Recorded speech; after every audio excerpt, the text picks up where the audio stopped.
김선재는 떨리는 손으로 친자 검사지를 내밀었습니다. 여사님은 민경채에게 속으신 겁니다. 세리는요, 당신 손녀가 아니라 제 딸 김세리입니다. 그 한마디에 스텔라장의 인생이 통째로 뒤집혀 버렸습니다. 그럼 우리 손녀는 어디 있는데? 누가 죽인 거야? 그야 민씨 일가죠? 공 실장이 아기를 바꿔치기 했고 민경채가 피해자를 가해자로 몰아 죽게 만들었잖아요. 당신 아들이랑 손녀 죽음에 민씨 일가 전부가 가담한 겁니다. 여러분, 내 자식, 내 손주 인생을 통째로 짓밟아 놓고도 뻔뻔하게 잘만 사는 사람들이 있다면 그 사람들 그냥 두고 보실 수 있겠습니까?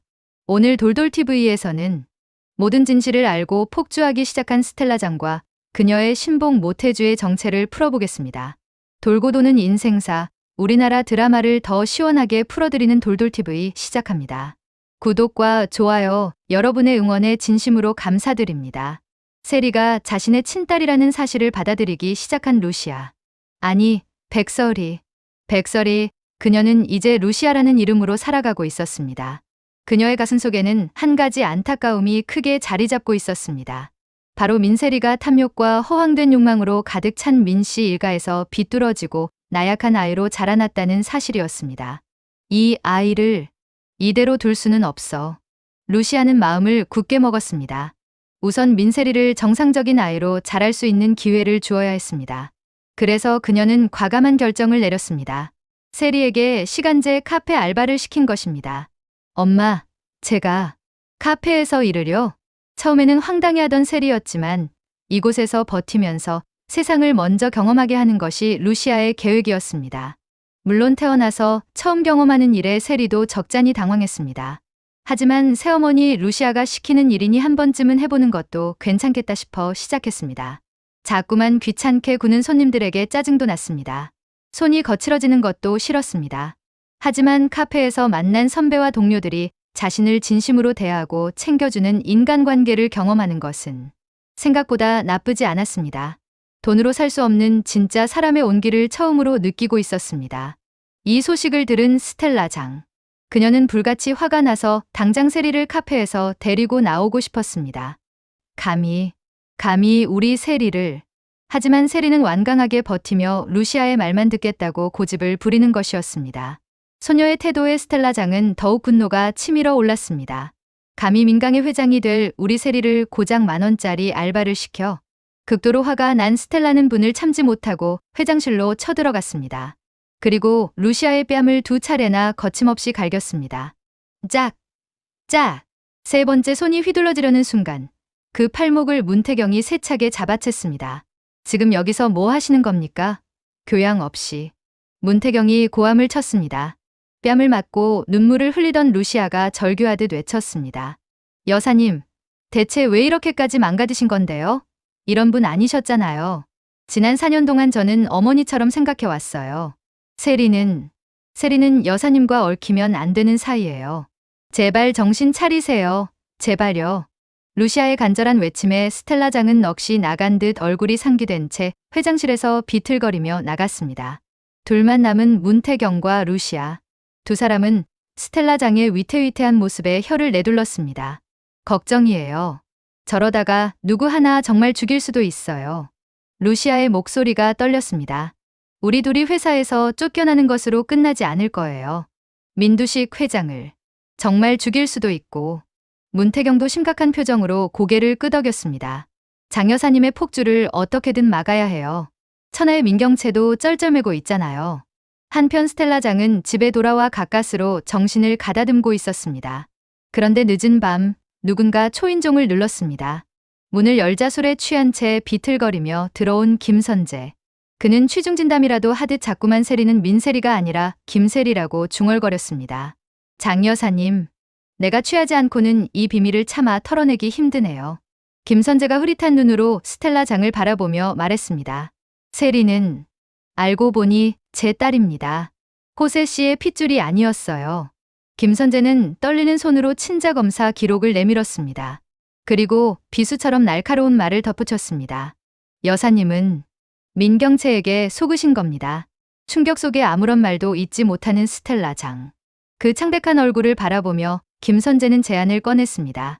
민경채는 여사님의 지분을 이용해 회장직을 독식할 계획입니다. 루시아는 민두식 회장의 복수 외에는 관심이 없어 보이고요. 이 두 사람의 약점을 쥐고 있고 동시에 민두식 회장을 칠 수 있는 비자금 증거를 들고 있는 저와 손을 잡는 게 어떻겠습니까? 넋을 놓고 있던 스텔라 장이 간신히 입을 열었습니다. 그래? 그럼 우리 손녀 호세의 딸은 대체 누가 죽인 거야? 김선재는 술기운에 거침없이 답했습니다. 그거야 애초에 아기를 바꾼 공 실장 잘못이 큽니다. 그렇지만 결국 그 아이가 죽게 된 직접적인 원인은 민세류와 민경채지요. 어차피 장 여사님이 손녀의 존재를 알고 복수를 계획하신 게 아니니 지금으로선 어떤 방법으로든 이 민강을 손에 넣는 게 목표 아니십니까? 바로 저 김선재와 함께 하실까요? 달달하게 취한 김선재는 해에 거리는 눈빛으로 스텔라 장을 바라보았습니다. 숨이 멎을 듯한 분노를 느낀 스텔라 장. 이 뱀 같은 김선재의 목을 당장이라도 조르고 싶었습니다. 손이 부들부들 떨렸습니다. 하지만 가까스로 정신을 추스리고 생각할 기회를 달라며 김 변호사를 돌려보냈습니다. 혼자 남은 스텔라 장의 눈빛이 서서히 변하기 시작했습니다. 배신감, 분노, 그리고 복수심이 뒤섞인 그 눈빛은 마치 지옥에서 올라온 불꽃 같았습니다. 그래? 민씨 일가 사람들 모두가 날 속였다 이거지? 스텔라 장의 입가에 섬뜩한 미소가 번졌습니다. 좋아. 이제부터 칼을 휘두르겠어. 그녀의 목소리는 낮고 차가웠습니다. 하나씩 숨통을 틀어막겠어. 밤은 깊어가고 민강그룹을 둘러싼 복수의 칼날은 이제 막 그날을 세우기 시작했습니다. 동이틀 무렵 스텔라 장은 모태주를 불러 민두식을 처리하도록 지시했습니다. 민두식은 이제 물 한 모금도 혼자 마시지 못하는 식물인간. 변두리 요양원에서 조용히 처리하는 것은 식은 죽 먹기였습니다. 공 실장과 민경채 둘 중 누구를 먼저 처리할까? 스텔라는 잠시 고민했습니다. 하지만 곧 결론을 내렸습니다. 김선재를 먼저 제거해야 한다고. 늘 그랬듯이 위기 상황에서는 가장 신뢰하지 못할 인물부터 지워버려야 해. 그래야 결정적인 순간에 실수가 없는 법이지. 민두식을 치겠다는 그 비자금 증거, 스텔라 장에게는 크게 중요하지 않았습니다. 그녀에게는 더 확실한 카드들이 있었으니까요. 그렇게 두 번째 타겟으로 김선재가 간택되었습니다. 그런데 공교롭게도 김선재를 먼저 타겟으로 삼은 이가 또 있었습니다. 바로 민경채 사장. 요즘 부쩍 김선재의 언행이 예전과 다르다고 느꼈던 그녀는 분수도 모르고 까부는 김선재를 잠시 묶어두기로 결심했습니다. 민씨 집안의 쓰레기 청소를 담당하는 인천부두팀. 그녀는 익숙한 번호를 눌렀습니다. 팀장, 나야. 김선재 변호사. 요즘 우리 집이랑 회사 사이에서 너무 바쁘게 뛰어다니죠. 예, 뭐. 스텔라 장 여사님 쪽이랑도 자주 접촉하시는 것 같습니다. 게다가 루시아랑도 자주 만난다고 하더라고요. 경채의 입꼬리가 삐뚤게 올라갔습니다. 그 표정은 먹잇감을 발견한 맹수 같았습니다. 이 정도면 우리 편이라고 보기 어렵겠죠. 무슨 조치를 취할까요? 잠깐 쉬게 해줘야죠. 그녀는 천천히 마치 단어 하나하나를 음미하듯 말을 이었습니다. 이번 주총 끝날 때까지만. 인천항에 컨테이너 많잖아요. 눈에 잘 안 띄는 대로 하나 골라서 그 안에 좀 모셔두세요. 사장님, 납치까지 가는 건 위험할 수 있습니다. 걱정 마요. 경채는 서류 더미 위에 손을 올리며 조용히 웃었습니다. 그 미소는 얼음장처럼 차가웠습니다. 우리는 그분이 어디 있는지 몰라요. 그저 갑자기 연락이 안 될 뿐이죠. 변호사 하나 주주총회에 안 나온다고 세상이 무너지진 않아요. 이미 판은 세팅됐으니까. 언제 실행할까요? 내일. 경채의 눈빛이 차갑게 빛났습니다. 회사 주차장에서 퇴근할 때가 좋겠네요. 제일 방심할 시간이니까. 너무 다치게 하지는 말고요. 그래도 아직은 쓸모가 남아있으니까. 알겠습니다. 수화기를 내려놓는 순간 경채는 혼잣말처럼 중얼거렸습니다. 비자금 장부로 날 흔들겠다고? 좋아요. 그 장부. 영원히 어둠 속에 묻어줄게요. 당신이랑 같이. 다음 날 저녁 민강유통 지하 주차장. 업무를 마친 김선재는 넥타이를 느슨하게 풀며 엘리베이터에서 내려왔습니다. 지하 주차장은 이미 대부분 불이 꺼져 있었고 그의 검은 세단만이 구역 끝에 조용히 서 있었습니다. 걸음을 옮기던 선재는 문득 등줄기를 타고 내려오는 서늘한 감각을 느꼈습니다. 이상하네. 그는 천천히 주변을 둘러봤습니다. 경호팀 차량 하나, 경비실 불빛 하나. 아무것도 특이한 것은 없어 보였습니다. 하지만 어제 사장실에서 마주쳤던 민경채의 눈빛이 자꾸만 떠올랐습니다. 비웃음과 함께 스쳐 지나가던 짧고 날카로운 살기. 지금쯤 내 장부 얘기를 곱씹고 있겠지. 그리고 나를 자르는 그림을. 선재는 갑자기 발걸음을 돌렸습니다. 차량으로 향하던 길에서 한 번 더 뒤를 돌아본 그는 곧장 세단의 트렁크를 열었습니다. 안쪽 정리된 여행용 가방들과 서류 박스들 사이로 바닥 매트 한 귀퉁이가 살짝 들려 있었습니다. 그는 손끝으로 매트를 완전히 젖혔습니다. 철판 위에 낡은 서류 가방 하나가 얌전히 놓여 있었습니다. 여기 있어야지. 그는 가볍게 웃으며 서류 가방의 자물쇠를 한번 두드렸습니다. 그 안에는 민두식과 민경채의 비자금 흐름이 고스란히 기록된 원본 장부가 들어 있었습니다. 어제 사장실로 가져갔던 건 정교하게 만든 복사본이었습니다. 역시 사람은 너무 믿으면 안 되는 법이지. 그는 뒷주머니에서 휴대전화를 꺼냈습니다. 그리고 주저없이 어느 번호를 눌렀습니다. 루시아. 통화는 금세 연결되었습니다. 이 시간에 웬일이십니까, 변호사님? 루시아 씨. 오늘따라 선재의 목소리는 낮고 진지했습니다. 혹시 내일 제가 주주총회에 나오지 않으면 놀라지 말고 이 말만 기억해 두십시오. 무슨 소리예요? 전화기 너머로 루시아의 당황스러운 목소리가 들렸습니다. 제 차 아시죠? 지하 3층 직원 주차 구역, 17번 자리 검은 세단. 트렁크 열면 바닥 매트 밑에 서류 가방 하나 있습니다. 선재는 침착하게 말을 이어갔습니다. 그 안에 민두식 회장과 민경채 사장 비자금 장부 원본이 들어 있습니다. 루시아의 숨이 날카롭게 들이쉬어졌습니다. 갑자기 왜 그런 얘기를? 사람이 느낌이라는 게 있지 않습니까? 선재가 씁쓸하게 웃었습니다. 제가 좀 사냥이 끝난 사냥개 취급을 받는 것 같아서요. 주인이 개를 어떻게 처리하는지는 루시아 씨도 잘 아시잖아요. 김선재, 당신 설마? 염려 마십시오. 쉽게 죽지는 않을 겁니다. 그는 짧게 말을 잘랐습니다. 다만 혹시라도 제가 연락이 끊기면 그 장부를 가지고 움직이십시오. 그게 우리 딸 민세리를 지키는 마지막 방패가 될지도 모르니까요. 우리 딸이라는 말에 루시아의 손이 순간 굳어졌습니다. 가슴 한편이 무거워졌습니다. 당신, 진심으로 세리를 딸이라고 생각합니까? 루시아의 목소리가 떨렸습니다. 진심이든 계산이든 지금 중요한 건 그게 아니지 않습니까? 선재가 낮게 웃었습니다. 이 판에서 이길 수 있는 방법은 이미 다 말씀드렸습니다.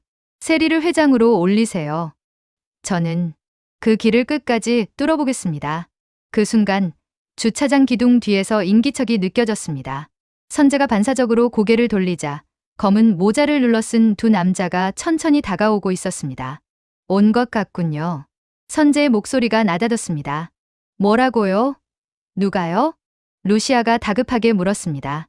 괜찮습니다. 선재는 짧게 대답했습니다. 아, 그리고 하나 더. 혹시라도 제가 너무 오래 안 나타나면 스텔라장 여사님도 이번에는 믿지 마십시오. 무슨 여사님 카드도 이미 제 카드 안에 들어와 있으니까요. 김선, 뚝. 통화가 끊겼습니다. 휴대전화를 주머니 속에 밀어넣는 순간 두 남자가 그의 앞을 가로막았습니다. 김선재 변호사님 맞으시죠? 예, 그런데요. 선재는 전혀 놀라지 않은 얼굴로 되물었습니다.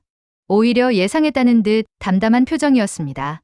민 사장님께서 잠깐 뵙자고 하십니다. 차에서 좀 쉬시다가 주주총회 끝나면 풀어드리랍니다. 역시 그렇군요.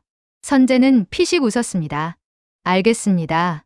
굳이 소란 피울 생각은 없습니다. 다만 그는 마지막으로 자신의 차를 한번 돌아봤습니다. 트렁크, 바닥 매트, 그 밑에 서류 가방까지. 머릿속으로 다시 한번 그려보았습니다. 루시아, 당신이 제대로 판을 읽을 수 있나 보자고요.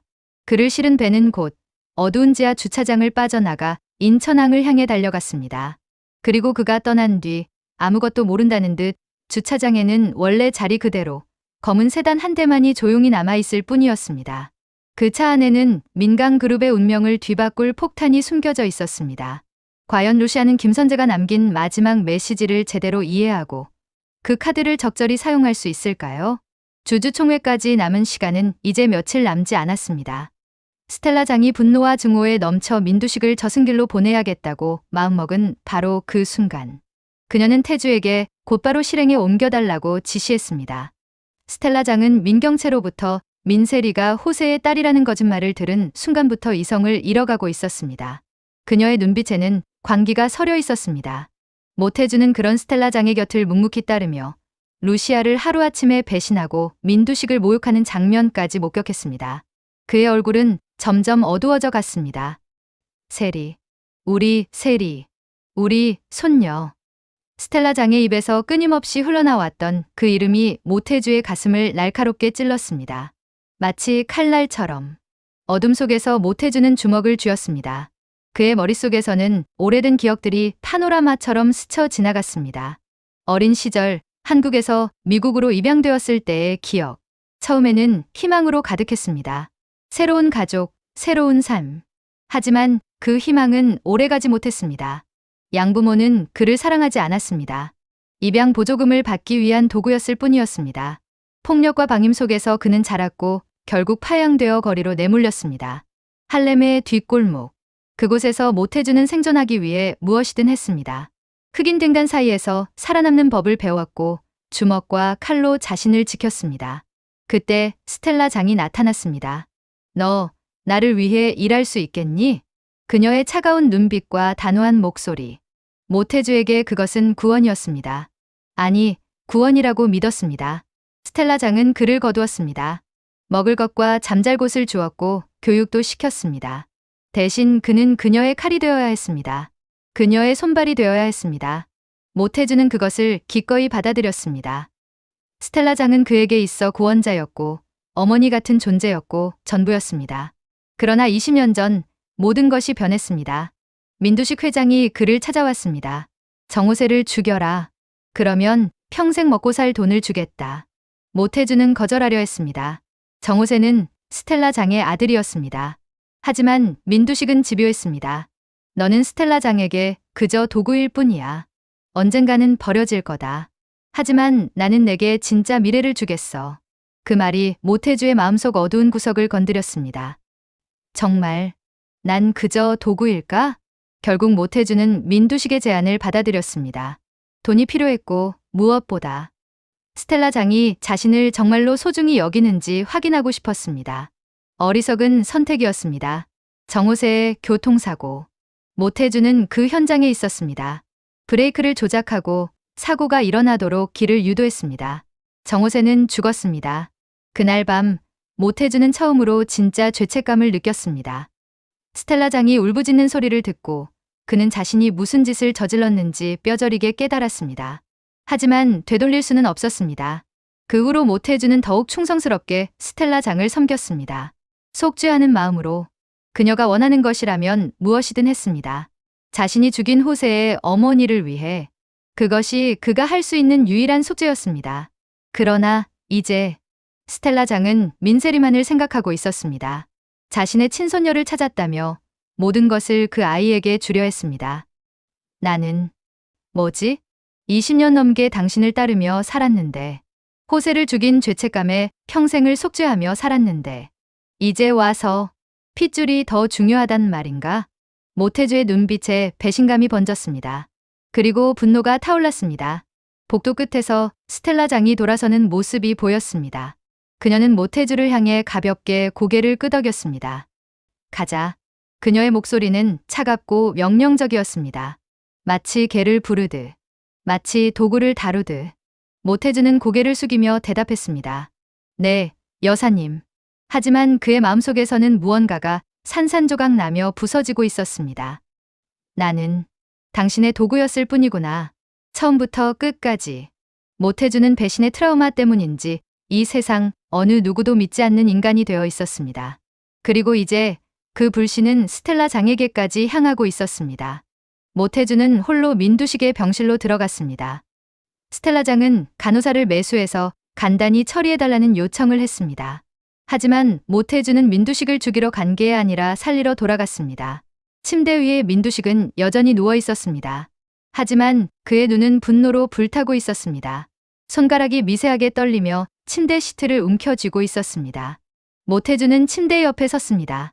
민두식의 눈이 모태주를 향했습니다. 두 사람의 시선이 공중에서 마주쳤습니다. 20년 전 함께 정호세를 죽였던 두 사람. 한 사람은 돈을 주었고 한 사람은 손을 더럽혔습니다. 그리고 이제 둘 다 버림받았습니다. 모태주는 천천히 입을 열었습니다. 회장님, 제가 도와드리겠습니다. 민두식의 눈이 의심스럽게 가늘어졌습니다. 회장님을 안전한 곳으로 모시겠습니다. 루시아 대행이 기다리고 있습니다. 가족들이 없는 별장으로 우선 모시겠습니다. 민두식의 눈이 번뜩였습니다. 루시아가? 네. 제가 연락했습니다. 지금은 루시아 사모님께 가는 것이 제일 안전합니다. 민두식은 잠시 생각하더니 고개를 끄덕였습니다. 좋아. 가자. 그날 밤 모태주는 민두식을 휠체어에 태웠습니다. 담요로 몸을 꼼꼼히 감쌌습니다. 복도는 어두웠습니다. 간호사들은 다른 층에 있었습니다. 모태주가 미리 확인해 둔 바였습니다. 모태주는 비상계단을 이용했습니다. CCTV를 피하기 위해서였습니다. 민두식을 조심스럽게 업고 계단을 내려갔습니다. 땀이 등줄기를 타고 흘렀지만 모태주는 멈추지 않았습니다. 요양원 뒷문은 잠겨있지 않았습니다. 모태주가 미리 준비해 둔 것이었습니다. 차가운 밤바람이 얼굴을 세차게 스쳤습니다. 자유의 맛이었습니다. 주차장에는 검은색 세단이 대기하고 있었습니다.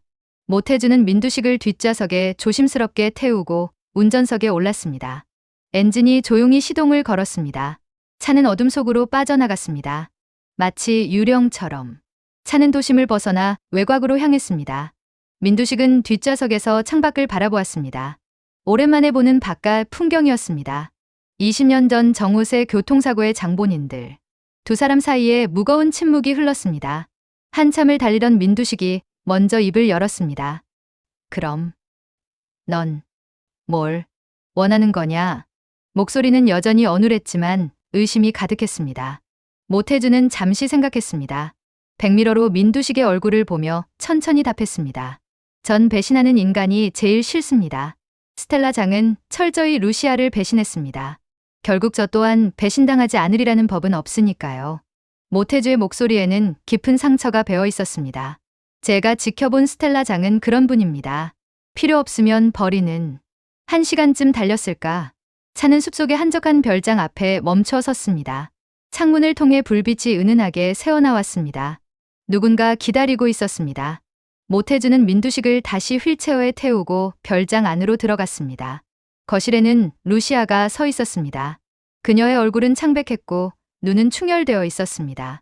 지난 며칠간 잠을 제대로 자지 못한 것이 역력했습니다. 루시아는 민두식을 보자 놀란 표정을 지었습니다.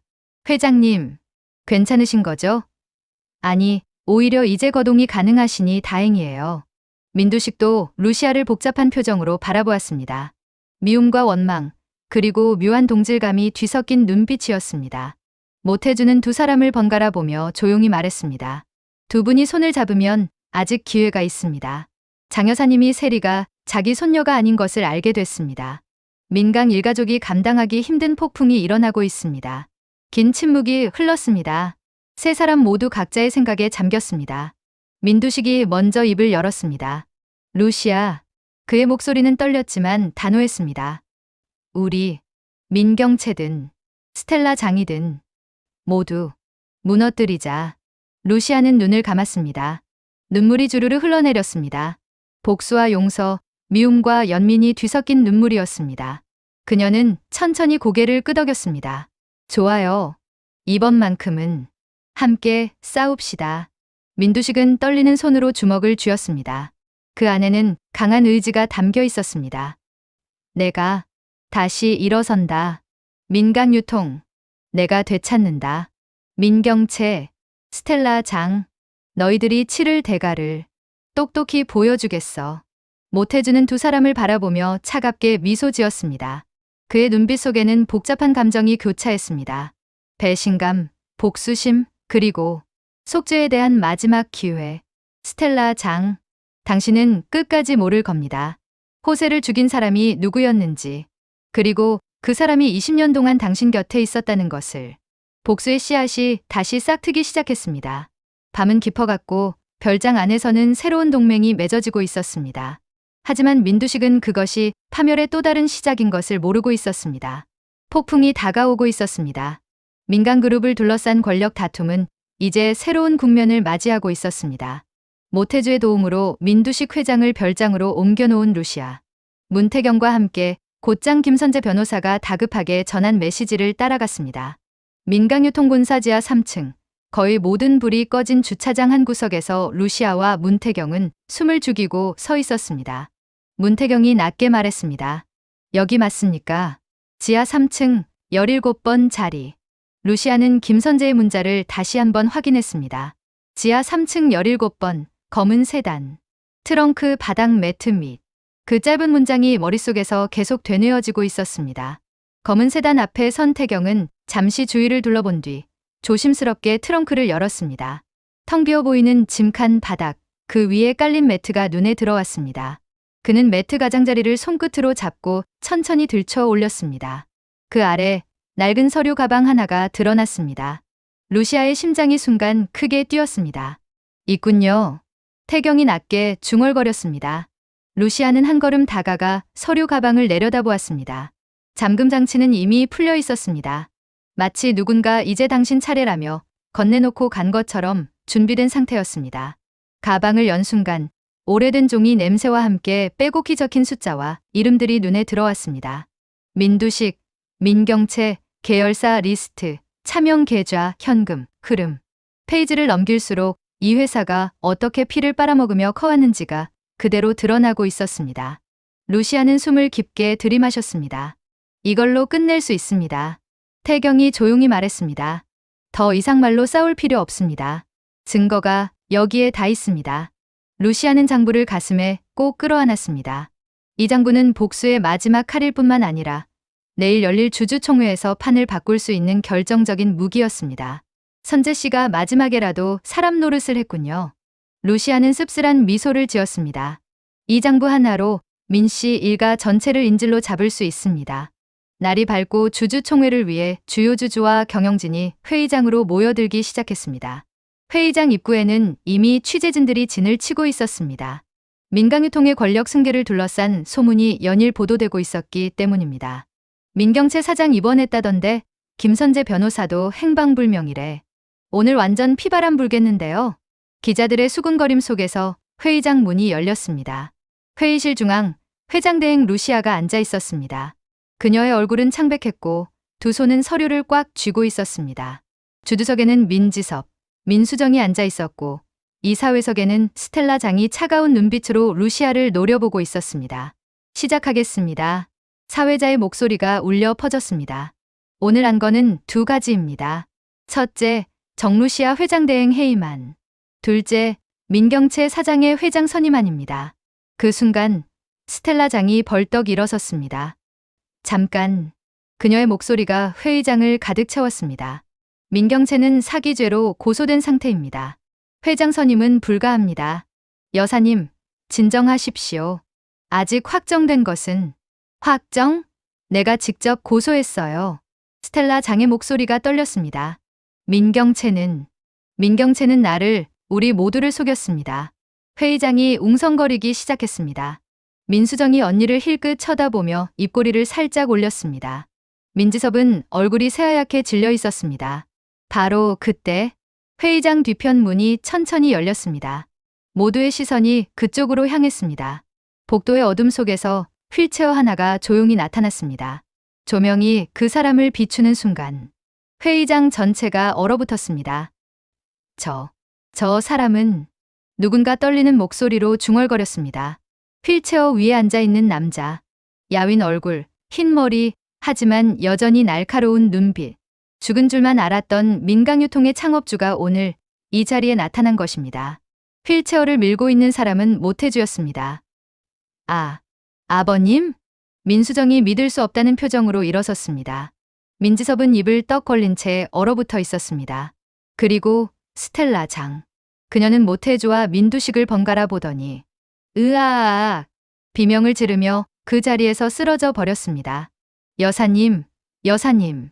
직원들이 급히 달려갔지만 스텔라장은 이미 의식을 잃은 상태였습니다.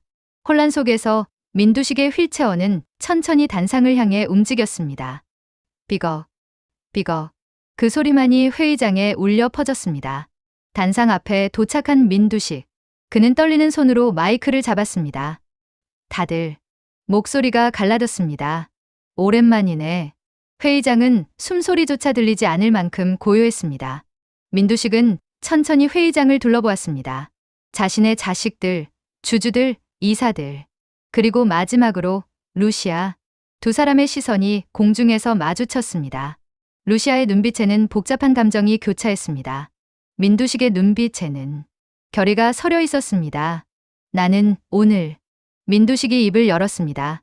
이 자리에서 민강유통의 미래를 결정하러 왔네. 회의장이 다시 술렁이기 시작했습니다. 조용히. 민두식의 목소리에 모두가 입을 다물었습니다. 민경채는 자격이 없어. 그의 말에 민지섭의 얼굴이 더욱 창백해졌습니다. 민지섭, 민수정. 너희들도 마찬가지야. 민수정이 벌떡 일어났습니다. 아버지, 그게 무슨. 앉아. 민두식의 고함에 민수정은 주저앉았습니다. 긴 침묵. 민두식은 천천히 숨을 들이쉬었습니다. 그리고 한 문장으로 모든 판세를 뒤집었습니다. 오늘부로 민강유통 제2대 회장으로. 그는 루시아를 똑바로 바라보았습니다. 정루시아를 지명하네. 뭐라고요? 민지섭이 벌떡 일어나 소리쳤습니다. 아버지, 새어머니를 회장으로요? 정신 차리세요. 민수정도 얼굴이 일그러졌습니다. 이건 말도 안 됩니다. 주주석이 폭발했습니다. 회장님, 이건 절차상 문제가 혈육도 아닌 사람을 이건 횡포입니다. 하지만 민두식은 흔들리지 않았습니다. 내가 창업주다. 그의 목소리는 낮고 단호했습니다. 내 지분 48%. 내가 원하는 사람을 회장으로 앉힐 수 있어. 하지만 표결에 붙이시오. 사회자가 떨리는 목소리로 말했습니다. 그럼 정루시아 회장 선임안에 대한 투표를 시작하겠습니다. 긴박한 침묵 속에서 투표가 진행되었습니다. 루시아는 단상 아래서 두 손을 꽉 쥐고 있었습니다. 그녀의 손톱이 손바닥에 파고들었지만 그녀는 아무 말도 하지 않았습니다. 집계 결과. 사회자가 서류를 펼쳤습니다. 찬성 62%. 정루시아 회장 선임안 가결되었습니다. 쿵. 누군가 의자에서 주저앉는 소리가 들렸습니다. 민지섭이었습니다. 그는 고개를 떨구고 있었습니다. 민수정은 입술을 깨물며 루시아를 노려보았습니다. 민두식은 휠체어에서 루시아를 바라보며 낮게 말했습니다. 이제부터는 내가 책임져라. 그 말에 루시아는 천천히 고개를 들었습니다. 그녀의 눈빛이 변하기 시작했습니다. 감사합니다, 회장님. 루시아가 단상 위로 올라갔습니다. 조명이 그녀를 비추었습니다. 새로 선임된 민강유통의 회장. 그녀는 서류를 내려놓고 천천히 마이크를 잡았습니다. 존경하는 주주 여러분. 그녀의 목소리는 차분했습니다.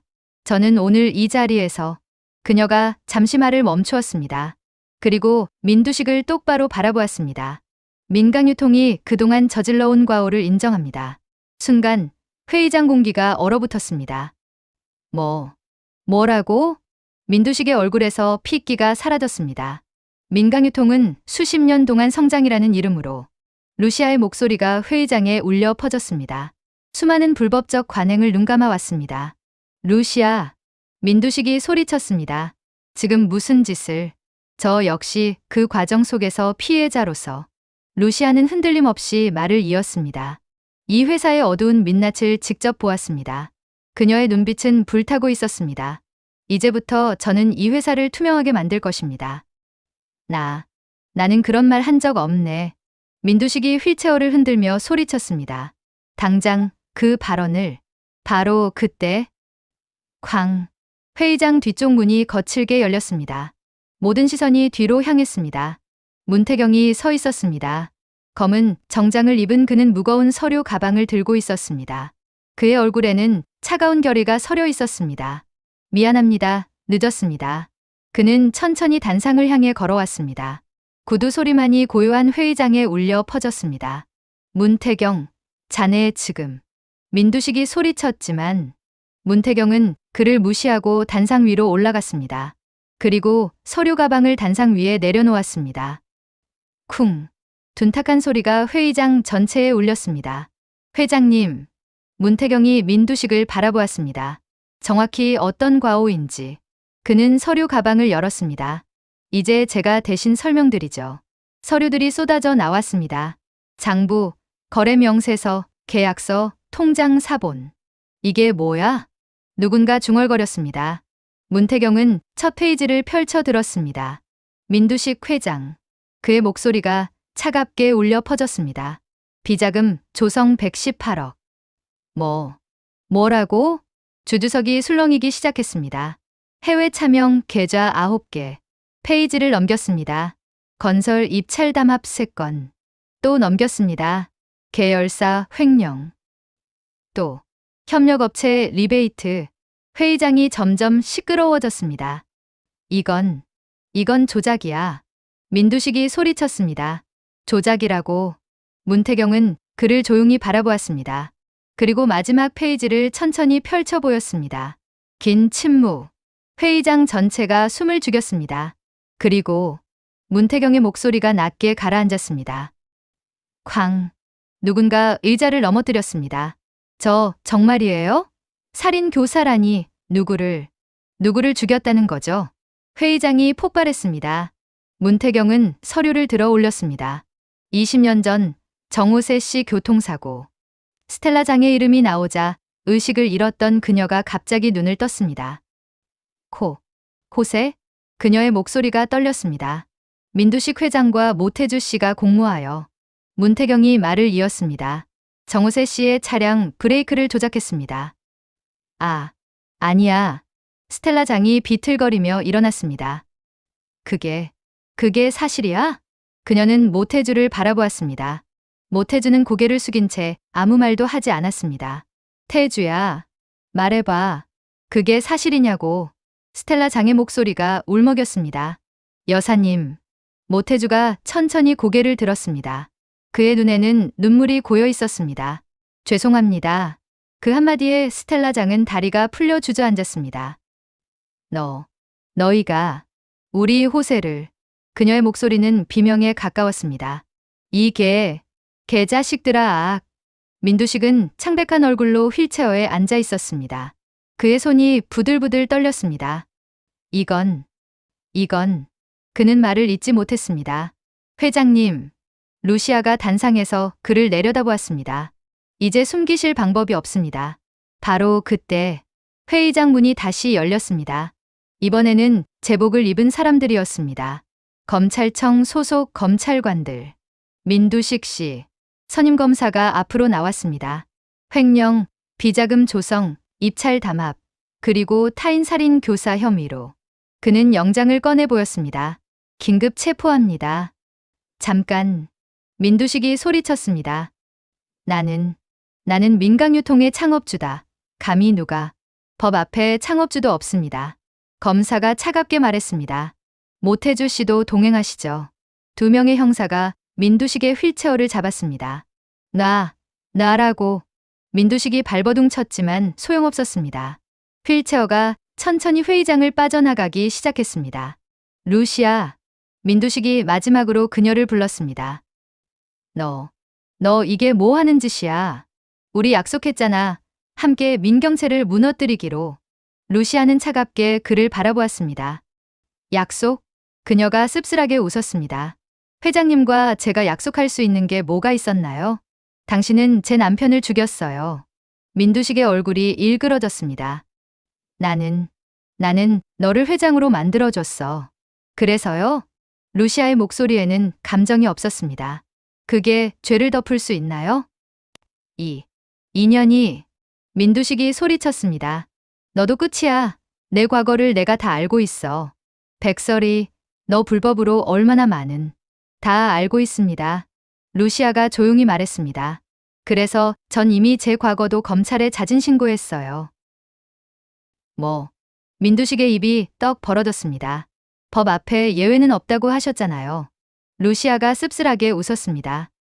저도 포함해서요. 민두식은 더 이상 할 말이 없었습니다. 그는 고개를 푹 떨어뜨린 채 휠체어에 실려 회의장 밖으로 끌려나갔습니다. 모태주도 수갑을 찬 채 그 뒤를 따랐습니다. 호세야. 스텔라 장이 바닥에 주저앉아 울부짖었습니다. 엄마가 몰랐어. 미안해. 그녀의 울음소리만이 회의장에 울려 퍼졌습니다. 회의장은 폐허가 되어 있었습니다. 사람들은 하나둘 자리를 떠났고 이제 단상 위에는 루시아와 문태경만이 남아 있었습니다. 끝났습니다. 문태경이 조용히 말했습니다. 루시아는 창밖을 바라보았습니다. 서울 시내가 한눈에 내려다 보였습니다. 아니요. 그녀가 낮게 대답했습니다. 이제부터 시작이에요. 회장님은 문태경이 조심스럽게 물었습니다. 앞으로 어떻게 하실 겁니까? 루시아는 잠시 침묵했습니다. 그리고 천천히 입을 열었습니다. 저도 곧 이 자리를 내려놓을 겁니다. 예. 문태경이 놀라 그녀를 바라보았습니다. 제 과거도 깨끗하지 않아요. 루시아가 쓸쓸하게 웃었습니다. 그러니 저도 법의 심판을 받아야죠. 하지만 그 전에 그녀가 서류를 하나 집어들었습니다. 이 회사를 바로 세워야 해요. 투명하게, 깨끗하게. 그게 그녀의 눈빛이 단단해졌습니다. 제가 호세에게 그리고 세리에게 해줄 수 있는 마지막 일이니까요. 문태경은 조용히 고개를 숙였습니다. 알겠습니다. 두 사람은 침묵 속에서 창밖을 바라보았습니다. 해가 지고 있었습니다. 한 시대가 저물고 새로운 시대가 시작되고 있었습니다. 그것이 빛으로 가득할지 아니면 또 다른 어둠으로 얼룩질지는 아직 아무도 알 수 없었습니다.